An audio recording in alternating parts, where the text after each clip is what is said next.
बिस्मिल्लाहिर्रहमानिर्रहीम। Okay friend, तो इस वीडियो के अंदर हम बात करने वाले हैं इंटरेक्टिव डिवाइसेस के बारे में।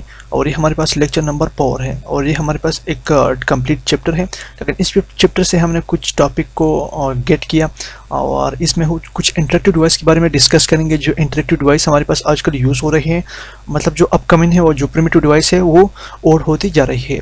तो several interactive devices are used for the human computer interaction. Some of them are known to and some of them are recently developed. कई इंटरेक्टिव डिवाइस हमारे पास यूज़ होते हैं कंप्यूटर इंटरेक्शन के साथ। कुछ उसमें अभी अभी डेवलप हो रहा है और कुछ पहले ही डेवलप हो गया है और एंड द कंसेप्ट में डेवलप इन द फ्यूचर, जिनके कंसेप्ट फ्यूचर में डेवलप होगा। And this chapter we will discuss on the some new and old interactive device. तो इस चैप्टर के अंदर हम कुछ नए और ओल्ड इंटरेक्टिव डिवाइस के बारे में डिस्कस करेंगे। ठीक है, तो सबसे पहले हमारे पास टच स्क्रीन हो गया। तो टच स्क्रीन तो हम सब जानते हैं, मतलब स्क्रीन को हमने टच किया, स्पेसिफिक फंक्शन परफॉर्म हो गया और मतलब हमारा काम उससे होता है।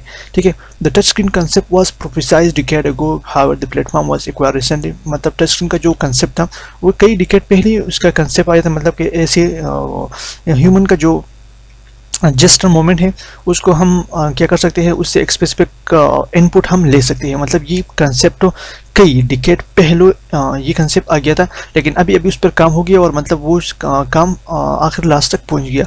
However the platform was acquired recently today, जैसे many device that use the touch screen.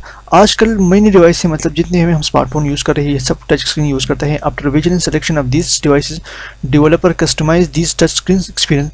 मतलब इस विजन का मतलब ये है कि मतलब ये बिल्कुल अलर्ट हो, मतलब फौरन सिलेक्शन के साथ, मतलब जब भी आप किसी चीज़ पर क्लिक करते हो तो ये मतलब वो स्पेसिफिक फंक्शन होता है।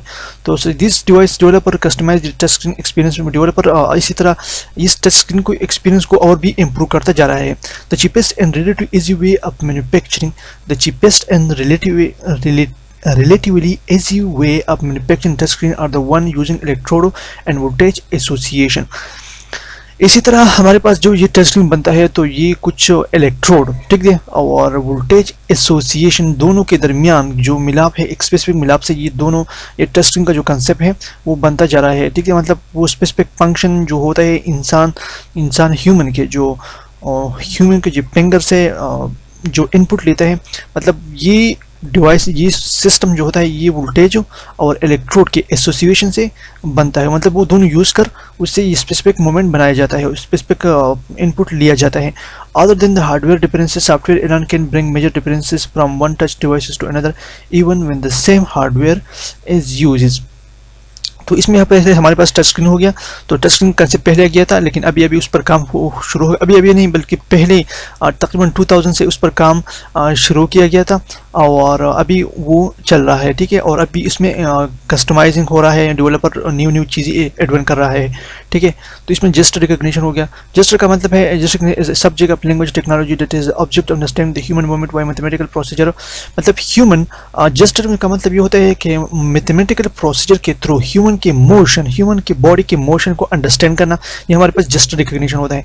और जेस्टर रिकॉग्निशन हमारे पास एक सीआई के अंदर एक स्पेसिफिक फील्ड है और मतलब और करंटली मोस्ट फोकसिंग फील्ड है।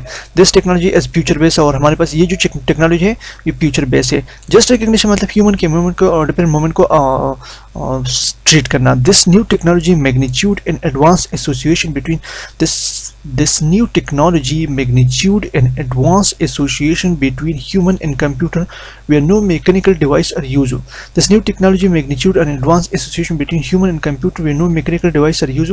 इस तरह हमारे पास ये जो नई टेक्नोलॉजी है ये काफ़ी तेज़ी से आगे बढ़ रहा है।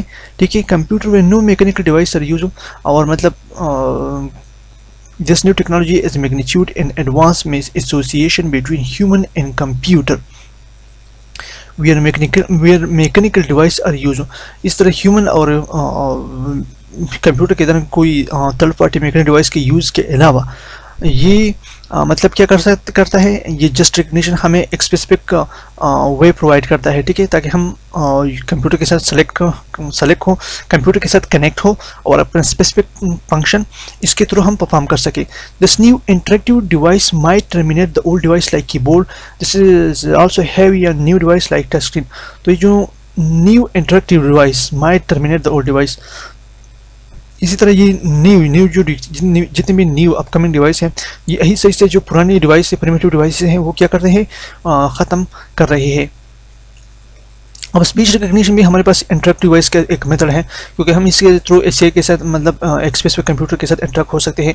आप आजकल आप देख रहे होंगे मतलब यूट्यूब के अंदर भी एक स्पेसिफिक स्पीच रिकग्निशन डिवाइस होता है, मतलब हम बोलकर यूट्यूब हमारे सुनता है और फिर वो स्पेसिफिक कंटेंट को सर्च करता है, वो क्वेरी हमारे हमसे लेता है और स्पेसिफिक कंटेंट को हम फिर हमारे लिए सर्च करता है। The technology of the transcribing the spoken phrase into written text in speech recognition, the technology of transcribing spoken praise and to written text speech recognition। ये जो हमारे पास टेक्नोलॉजी है, ये हमारे ये क्या करता है, मतलब कुछ प्रेस को हमसे लेते हैं, ठीक है, और उसको स्पीच में कन्वर्ट करते हैं, मतलब वो स्पेसिफिक टेक्स्ट में कन्वर्ट करते हैं। Such technology can be use in advance control of many device such as the switching and off and electrical application. इसी तरह ये टेक्नोलॉजी है मतलब इलेक्ट्रिकल एप्लीकेशन के अंदर भी यूज़ किया जा सकता है। On a certain computer commands are required to be recognized for a complete transcription. However, this cannot be beneficial for the big vocabularies. The SA device help the user enhance pre-moment and keep the instruction-based technology up to date with the user. मतलब इससे भी जितने device हैं ये क्या करते हैं, मतलब ह्यूमन हाथ को टचिंग के बगैर हमारे पास टेक्नोलॉजी को क्या करते हैं, ऑटोमेट करते हैं, ताकि हमारे पास जो स्पीच पर मतलब हम जो कहे कंप्यूटर वो करे, ठीक है। तो इसी तरह हमारे पास ये स्पीच रिकग्निशन का जो गोल है वो सिंपल ये है कि हम without touching the human hand to the system we run the machine. Keyboard हमारे पास can be considered as a primitive. Keyboard हमारे पास ये एक वूल डिवाइस है। Keyboard use organisation of key button that serve as a mechanical device for the computer. Keyboard हमारे पास हमको पता है कि एक मैकेनिकल डिवाइस है। Each key in keyboard correspond to a single written symbol or character.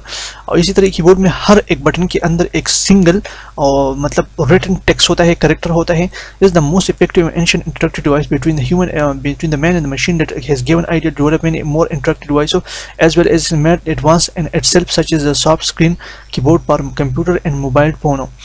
इसी तरह हमारे पास ये जो मशीन है काफ़ी पुराना मशीन है और कीबोर्ड्स के थ्रू हमने कहीं भी और भी आइडिया आगाज़ किया।